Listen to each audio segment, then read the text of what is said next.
Hello বন্ধুরা, আমার নাম রাসেল। আমার মা অসুস্থতার কারণে আমার খালা আমাদের বাড়িতে এলেন। তিনি আমাদের পরিবারের প্রতি খুব যত্নবান ছিলেন। আমার খালার নাম পাপিয়া জাহান। রাতে তিনি বাবার ঘরে গিয়ে কিছু সময় কাটাতেন। কখনো সেখানে মিষ্টি হাসির শব্দ শোনা যেত। খালা সত্যিই খুবই সুন্দরী ছিলেন। একদিন যখন বাবা অফিসে ছিলেন, খালা আমার ঘরে এলেন। তার সৌন্দর্যেও আমি মুগ্ধ হয়েছিলাম। সেদিন তিনি একটি সুন্দর নাইট ড্রেস পরে এসেছিলেন। নাইট ড্রেস এর ফাঁক দিয়ে খালার ভালোভাবেই দেখা যাচ্ছিল। আমি নিজেকে সামলে রাখতে পারছিলাম না। তাই আমি খালাকে কইলাম, খালা, আমি চাই আপনাকে খুশি রাখতে। এই বলে আমি খালার দিকে এগিয়ে গেলাম। যখন আমি তার কাছে এগিয়ে গেলাম, তিনি অবাক হয়ে গেলেন।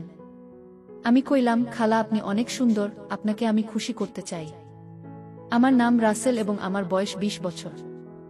1 মাস আগে আমার মা অসুস্থ হলেন। যখন মা অসুস্থ ছিলেন এবং প্রায় 15 দিন হাসপাতালে ভর্তি ছিলেন, তখন খালা আমাদের অনেক সাহায্য করেছিলেন। খালা মার ছোটবেলার বন্ধু ছিলেন এবং দেখতে মার চেয়ে অনেক সুন্দর ছিলেন। সেই সময় তিনি মায়ের পাশাপাশি থাকতেন এবং আমাদের সবার খেয়াল রেখেছিলেন। একদিন রাতে ডিনার শেষে বাবা আমাকে নিজের রুমে যেতে বলেন, কিন্তু আমি বাবার ফোনটি নিয়ে খেলা করছিলাম। তাই বলে বাবার কথা শুনিনি। তাই বাবা আমাকে অনেক বোকা দিয়েছিল। আমি ফোন রেখে যখন হোল রুমে গিয়ে বসি, তখন হঠাৎ দেখলাম বাবা খালাকে তার রুম ডাকলেন। আধা ঘন্টা পর খালা বাবার ঘর থেকে বের হয়ে আসলেন। তারা দুজনে খুব খুশি ছিলেন। খালাকে তখন খুব সুন্দর লাগছিল, কারণ খালে গোসল শেষ করে এসেছেন। এরপর কয়েকদিন ধরে দেখলাম বাবা প্রায় খালাকে নিজের রুমে নিয়ে যাচ্ছেন। আমার মনে অনেক প্রশ্ন জাগছিল। খালা এবং বাবা এক ঘরে কি করেন? মা তো বিছানায় অসুস্থ হয়ে পড়ে আছেন, আর আমি মার জন্য খুব চিন্তিত ছিলাম। সেদিন রাতে বাবার রুম থেকে কিছু অদ্ভুত শব্দ শোনা গেল। আমি বাবার রুমের পাশে যেতে মা আমাকে ডাকলেন। আমি চুপচাপ নিজের রুমে চলে গেলাম। এরপর একদিন রাতে আমি খালার রুমে গিয়ে তাকে জিজ্ঞেস করলাম, তুমি বাবার রুমে কি করছিলে? তিনি কিছু বলতে যাচ্ছিলেন, কিন্তু ঠিক তখনই বাবা এসে বললেন, রাসেল, রাত প্রায় 11 বাজে, তুমি এখনো ঘুমাওনি কেন? পরদিন আমি বাবার সঙ্গে কথা বলিনি, কারণ বাবার আচরণ আমার ভাল লাগছিল না। তাই খালা আমার মাথায় হাত বুলিয়ে শান্ত করে বললেন, রাসেল, তুমি তো আমার ছেলের মতো। বাবার রাগের জন্য তোমার মন খারাপ হয়েছে। খালা বললেন, বাবার উপর রাগ করতে নেই। এরপর খালা এবং আমি একসঙ্গে কিছু সময় কাটাতে শুরু করলাম। একদিন খেলার রুমে গিয়ে দেখি তিনি চুল শুকাচ্ছেন। তার সৌন্দর্য যেন আরও উজ্জ্বল হয়ে উঠেছিল। তিনি আমাকে দেখে বললেন, রাসেল, তুমি বাইরে কেন দাঁড়িয়ে আছো? ভেতরে এসো। রুমে ঢুকে তার সৌন্দর্য আমাকে মুগ্ধ করেছিল। খালার সামনে দাঁড়িয়ে আমি কিছু বলতে পারছিলাম না। তার রুমে এক ধরনের মিষ্টি সুগন্ধ ছিল, যা আমাকে অনেকভাবে আকর্ষণ করছিল। হঠাৎ খালা বললেন, রাসেল, তুমি কি আমার সৌন্দর্য উপভোগ করতে এসেছ? তার কথা শুনে আমি কইলাম, না খালা, আপনার সৌন্দর্য নিয়ে আমার কোনো প্রশ্ন নেই। আসলে আমি আপনার সঙ্গে কিছু আলোচনা করতে এসেছি। আপনি প্রায় অনেক কথা বলেন, কিন্তু কখনো আমি পুরোপুরি বুঝতে পারি না সেগুলোর অর্থ কি। খালা হাসি মুখে বললেন, রাসেল, এভাবে ঘুরিয়ে না বলে সরাসরি যা জানতে চাও তাও বলো। আমি তখন তাকে প্রশ্ন করলাম, আপনি কিভাবে বুঝবেন যে আমি আপনার সৌন্দর্য দেখে অভিভূত হয়েছি এবং আমি বাবার সঙ্গে একটু খারাপ মনোভাব নিয়েছি? আমি আসলে বিষয়ে আপনার সঙ্গে কথা বলতে চেয়েছিলাম। খালা হাসলেন আর আমার কাছে এলেন এবং মাথায় হাত বুলিয়ে বললেন, রাসেল, আমি তো তোমাকে জন্ম থেকে জানি। তোমার স্বভাব আমি খুব ভালো করে বুঝি। তুমি ছোটখাটো বিষয় নিয়ে অনেক ভাবো, অথচ বড় বড় বিষয়গুলো সহজেই দিয়ে যাও। তার কথা শুনে আমি অবাক হয়ে গেলাম। তিনি আমাকে এমনভাবে বুঝতেন যেভাবে আমি নিজেকেও বুঝতাম না। তার কথা সত্যি ছিল। সেদিন আমি অনুভব করলাম, কিছু কিছু বিষয় আমার দৃষ্টিভঙ্গি পরিবর্তন করা দরকার। যখন আমি খালার রুম থেকে বের হচ্ছিলাম, তখন তিনি আমাকে থামিয়ে বললেন, রাসেল, তুমি আমার একটু সাহায্য করবে। আমার ডান পায়ের একটি নুপুর পরতে হবে, আর তোমার সাহায্য দরকার। আমি হাসতে হাসতে কইলাম, অবশ্যই খালাকে। তিনি তার নুপুরটা আমার হাতে দিলেন।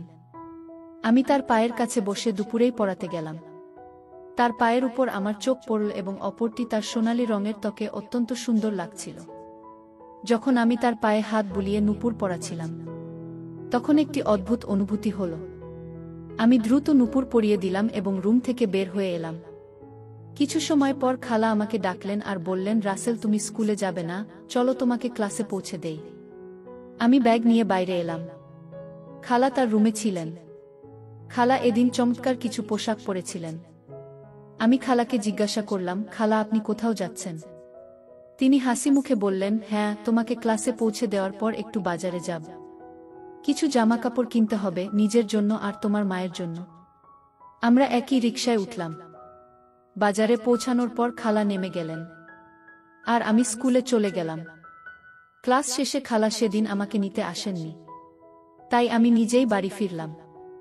বাড়িতে এসে দেখলাম বাবা তখনও অফিস থেকে ফেরেননি আর মা বিছানায় শুয়ে আছেন। আমার খুব ক্ষুধা লাগছিল, তাই আমি খালাকে খাবার আছে কিনা জানতে তার রুমে ঢুকে দেখি তিনি পোশাক পরিবর্তন করছেন।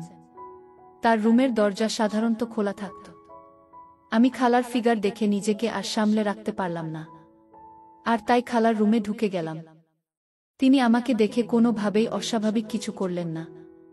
আমার মনে হলো খালা এটার জন্য অপেক্ষা করছিলেন। সেদিন খালা নতুন কেনা একটি পোশাক পরা অবস্থায় আয়নায় নিজেকে দেখছিলেন। খালা আমাকে বললেন, রাসেল দুপুরে বাজার থেকে কিছু পোশাক কিনেছি, এর মধ্যে কোনোটা তোমার ভাল লাগে? আমাকে তার বিছানায় বসিয়ে তিনি একের পর এক পোশাক বদলাতে লাগলেন আর আমাকে তার শরীরের ফিগার দেখাচ্ছিলেন। যখন তিনি শেষবার পোশাক পরিবর্তনের জন্য বাথরুমে গেলেন, হঠাৎ তার চিৎকার শুনলাম। আমি দ্রুত বাথরুমে গিয়ে দেখি তিনি পানির ট্যাপ চালু করে ফেলেছেন এবং পুরোপুরি ভিজে গেলেন। সেই মুহূর্তে আমি কিছুটা অস্বস্তি অনুভব করছিলাম। খালা বললেন, পানির ট্যাপটা বন্ধ করো সান। কিন্তু আমি তার কথায় পুরোপুরি মনোযোগ দিতে পারছিলাম না। তার অঙ্গ দেখে আমি পাগল হয়ে গিয়েছিলাম। শেষে খালা নিজেই পানির ট্যাপ বন্ধ করলেন। আমি অবাক হয়ে তার দিকে তাকিয়েছিলাম। ভেজা পোশাকে খালাকে অসাধারণ লাগছিল। বাথরুম থেকে বের হয়ে শুনলাম বাবার আওয়াজ আসছে। আমি দ্রুত খালার রুম থেকে বের হয়ে নিজের রুমে চলে গেলাম। যাওয়ার সময় খালা বললেন, রাসেল আমাকে ভুলে যেও না, আমার পোশাকগুলো নিয়ে তোমার মতামত দিও। আমি ফিরে কইলাম, খালা আপনাকে আজকে সবচেয়ে সুন্দর লাগছে। সেদিন রাতে ডিনার শেষে আমি দ্রুত নিজের রুমে চলে গেলাম, কিন্তু ঘুমাতে পারছিলাম না। মনে হচ্ছিল আমাদের বাড়িতে কিছু অস্বাভাবিক ঘটনা ঘটছে। রাতের নির্জনতায় আমি মায়ের রুমের দিকে তাকিয়ে দেখি দরজা সামান্য খোলা, বাবা কোথাও নেই। খালার রুমের দিকে চোখ গেল, তার দরজা খোলা। আমি খালার রুমের ভেতরে ঢুকে দেখি খালা বিছানায় বসে আছেন, তার মুখ দু হাতে ঢেকে রেখেছেন। তার অবস্থা জানতে আমি ধীরে ধীরে রুমে ঢুকলাম এবং দরজা বন্ধ করে দিলাম। খালা আমাকে দেখে বললেন, রাসেল এত রাতে আমার রুমে, তুমি এখনো ঘুমোওনি কি? আমি কইলাম, আমার ঘুম আসছে না, তাই ভাবলাম তোমার সঙ্গে একটু সময় কাটাই। খালে হাসি মুখে বললেন, আমার ঘুম আসছে না, বসো কিছুক্ষণ গল্প করি। খালা আমাকে তার পাশে বসালেন। আমি তখন একটি প্রশ্ন করতে চাইলাম, খালা বাবা এখানে কি করছিলেন? কিন্তু মুখ ফুটে প্রশ্নটি করতে পারলাম না, কারণ আমি জানতাম এমন প্রশ্ন সবকিছু আরও জটিল করে তুলতে পারে। তাই ঠিক করলাম কিছুটা সাধারণ প্রশ্ন করব। আমি কইলাম, খালা তুমি এত সুন্দর অথচ এখনো বিয়ে করনি কেন? খালা হেসে বললেন, রাসেল আমার বিয়ে না করার কারণ খুবই জটিল। একজন মেয়ে তার জীবনের সঙ্গী খুঁজে এমন একজনকে যে তার জন্য সত্যিই খুব ভালো হবে, কিন্তু আমি কখনো এমন কাউকে পাইনি, তাই আজও আমি একা। আমি কইলাম, খালা তুমি তো আমার মায়ের খুব কাছের বন্ধু, কখনো কি মনে হয়নি যে তোমার নিজেরও একটি পরিবার থাকা উচিত? খালা কিছুক্ষণ চুপ থেকে সোজা মুখে বললেন, তোমাদের পরিবারই তো আমার পরিবার। তবে তার কথাই যেন এক ধরনের মন খারাপের ছাপ ফুটে উঠল। আমি কইলাম, খালা মনে হচ্ছে তুমি কিছু গোপন করছো। খালা ধীরে ধীরে বললেন, আমি তোমাদের পরিবারকে নিজের পরিবার মনে করি, তবে মাঝে মাঝে নিজের জন্য একজন জীবন সঙ্গীর দরকার অনুভব করি। যখন এসব বলা হলো, তার হাত আমার হাতের উপর ছিল। আমি অনুভব করছিলাম তার কথার মধ্যে গভীর কিছু লুকিয়ে আছে, তবে তিনি তা পুরোপুরি প্রকাশ করতে পারছিলেন না। খালার সব সময় খুব সুন্দর ও হাসি খুশি থাকেন। বাবা তাকে খুব গুরুত্ব দেন। একদিন খালা বললেন, তুমি এখন বড় হয়ে গেছ, তোমার কথা বলার ধরন পাল্টে গেছে। আমি অবাক হয়ে কইলাম, খালা তুমি আমাকে কেন এমন বলছো? কেন আমার কথা বলার ধরন নিয়ে কথা তুলছ? খালা হেসে বললেন, তুমি এখন কিছু বুঝবে না, আমাকে সব কিছুই তোমাকে বুঝিয়ে বলতে হবে। এই বলে তিনি উঠে নিজের ঘরে চলে গেলেন। কিছুক্ষণ পর খালা ফিরে এলেন, তার হাতে গরম দুধের গ্লাস। তিনি আমার দিকে গ্লাস বাড়িয়ে দিয়ে বললেন, তুমি সত্যিই বড় হয়ে গেছ। এই বলে আমাকে একটা ট্যাবলেট দিলেন আর বলেন, এই ট্যাবলেট খেয়ে নাও, তোমার ভালো লাগবে। আমি কিছু না ভেবে ট্যাবলেট খেয়ে নিলাম। কিছুক্ষণ পর আমি নিজেকে অন্যরকম মনে করলাম। তারপর খালা আবেগ নিয়ে আমাকে জড়িয়ে ধরলেন। আমি কিছুটা বিভ্রান্ত হয়ে পড়লাম এবং ভাবছিলাম কি করা উচিত। কিন্তু আমি বেহুশ হয়ে গেলাম। আমি ঘুমিয়ে পড়লাম। সকালে ঘুম থেকে উঠে দেখলাম খালা আমার পাশে শুয়ে আছেন। তিনি ছোট একটি পোশাক পরেছিলেন। আমি খালার শরীরের উপর শুয়েছিলাম। আমি তাড়াহুড়ো করে বাইরে গেলাম। বাবা ইতিমধ্যেই অফিসে চলে গিয়েছিলেন। দুপুরে খাবার ঘরে গেলাম। তিনি তখনও প্রস্তুত হয়ে ফোনে কিছু দেখছিলেন। আমি কাছে যেতেই তিনি থামিয়ে বললেন, তোমার আগে কাজ করতে হবে। তুমি তোমার বাবাকে আমাকে বিয়ে করতে রাজি করাবে। তোমার বাবার একজন ভালো জীবনসঙ্গিনী দরকার এবং তোমার দেখভালের জন্য একজন মা দরকার। আমি বাড়িতে স্থায়ী হলে তোমার এবং তোমার পরিবারের জন্য ভালো কিছু করতে পারব। খালা বললেন, আমি তোমার বাবাকে সব সময় সুখে রাখব। তুমি তো এখন বড় হয়ে গেছ, নিশ্চয়ই বুঝতে পারছো তোমার বাবার একাকিত্ব কেমন। খালা খুবই বুদ্ধিমতী ছিলেন। তিনি শুধু আমাকে নয়, বাবাকেই সুখী রাখতে চাইছিলেন। আমি কইলাম, খালা, আমি তোমাকে কখনো আমার মায়ের মতো দেখতে চাই না। খালা হঠাৎ কঠিন সুরে বললেন, তুমি যদি তোমার বাবাকে আমাকে বিয়ে করার কথা বলো, তবে রাতে যা কিছু ঘটেছে তা সব কিছু বাবাকে জানিয়ে দেব। আমি এই কথা শুনে হেসে উঠলাম। খালা কিছুটা অবাক হয়ে বললেন, তুমি হাসছো কেন? আমি কইলাম, খালা, তুমি বাবাকে কি জানিয়ে দেবে?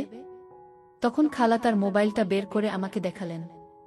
সেদিন রাতে খাবার আর আমার খেলা করার ভিডিও, যা দেখে আমি অবাক হয়ে গেলাম। এত কিছু কিভাবে হলো? আমি কইলাম, যদি তুমি বাবাকে কিছু বলো তবে তিনি তোমার কথা বিশ্বাস করবেন না, বরং তিনি তোমাকেই বাড়ি থেকে বের করে দেবেন। এরপর রাগের মাথায় আমি বাবাকে ফোন করতে যাচ্ছিলাম। ঠিক সেই সময় বাবা খালার ঘরে এসে উপস্থিত হন।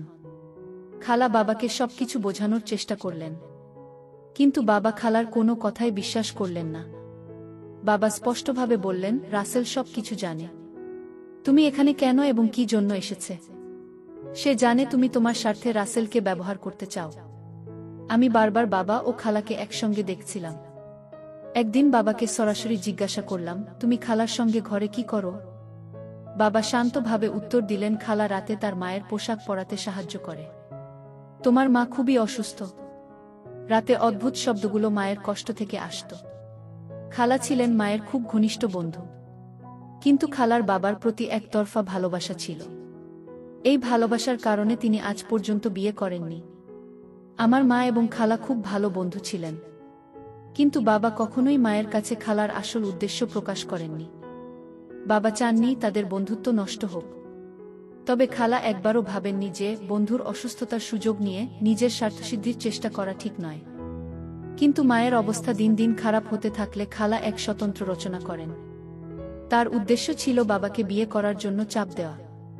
যখন বাবা বিয়েতে রাজি হলেন না, তখন খালা আমাকে ফাঁসানোর চেষ্টা করেন।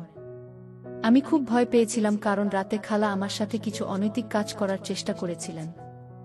এই কারণে ফোন করে সবকিছু বাবাকে বলি। বাবা আমাকে শান্ত করে বললেন, রাসেল, খালা তোমার সঙ্গে কিছু করেনি। তার ভালোবাসা আমার জন্য ছিল, আর সেই কারণেই সে তোমাকে ফাঁসানোর চেষ্টা করেছে। কিন্তু আমি তাকে সেটা করতে দেইনি। বাবা খুব বুদ্ধিমত্তার সঙ্গে আমাদের পরিবারকে রক্ষা করেছিলেন। খালা, যিনি বন্ধুর অসুস্থতাকে কেন্দ্র করে বাবার প্রতি ভালোবাসা দেখিয়েছিলেন, তার আসল উদ্দেশ্য কখনো সফল হয়নি। বাবা মায়ের পাশে ছিলেন এবং বন্ধুত্বের প্রকৃত মূল্য দেখিয়েছিলেন। বন্ধুত্বের প্রকৃত অর্থ হল পরস্পরের প্রতি সহানুভূতি। খালা মায়ের একনিষ্ঠ বন্ধু ছিলেন, কিন্তু সেই বন্ধুত্বের আড়ালে তিনি নিজের স্বার্থসিদ্ধির চেষ্টা করেছিলেন। এই গল্প আমাদের একটি মূল্যবান শিক্ষা দেয়। প্রকৃত বন্ধুত্ব কখনো কারো অসুস্থতা বা দুর্বলতার সুযোগ নেয় না, বরং বন্ধুত্বের ভিত্তি হল বিশ্বাস, সহানুভূতি এবং স্বাস্থ্যহীনতা। যখন আমরা কোনো বন্ধুর দুর্বল অবস্থায় তাকে সাহায্য করি, তখন সম্পর্ক আরও গভীর হয়। কিন্তু খালার আচরণ কৃত্রিম বন্ধুত্ব এবং স্বার্থপর। তাকে প্রতিফলিত করে বাবা তার অসুস্থ স্ত্রীর পাশে ছিলেন এবং পরিবারের বন্ধন রক্ষা করার জন্য সবকিছু করেছিলেন, যা পরিবার রক্ষা করতে হলে দায়িত্বশীল হওয়া দরকার। বাবার এই আচরণ পরিবারের প্রতি তার ভালোবাসা এবং দায়িত্ববোধের দৃষ্টান্ত। রাসেল তার বাবার চরিত্র আমাদের দেখায় প্রতিকূল পরিস্থিতিতেও কিভাবে মানসিক শক্তি ধরে রাখতে হয়। বাবা খালার অভিযোগের মুখে ধৈর্য বুদ্ধিমত্তা দিয়ে পরিস্থিতি সামলেছেন। এই গল্প আমাদের জীবনের নৈতিকতা, সততা এবং সম্পর্কের প্রতি দায়বদ্ধতার গুরুত্ব শেখায়। সত্যকে আঁকড়ে ধরা, অন্যায় প্রতিরোধ করা এবং সীমারেখা মেনে চলা আমাদের মূল্যবান শিক্ষা। বন্ধুরা, যদি এই গল্পটি তোমাদের ভালো লেগে থাকে তবে ভিডিওটি লাইক করো এবং আমাদের চ্যানেলটি সাবস্ক্রাইব করো। আর পাশে থাকা বেলাল আইকনটি প্রেস করো যাতে আমরা যখনই নতুন ভিডিও আপলোড করি তার নোটিফিকেশন সবার আগে তোমাদের কাছে পৌঁছায়। ধন্যবাদ, দেখা হবে আমাদের পরবর্তী ভিডিওতে। ততক্ষণ ভালো থেকে সুস্থ থাকো। ভিডিওটি দেখার জন্য তোমাদের অসংখ্য ধন্যবাদ।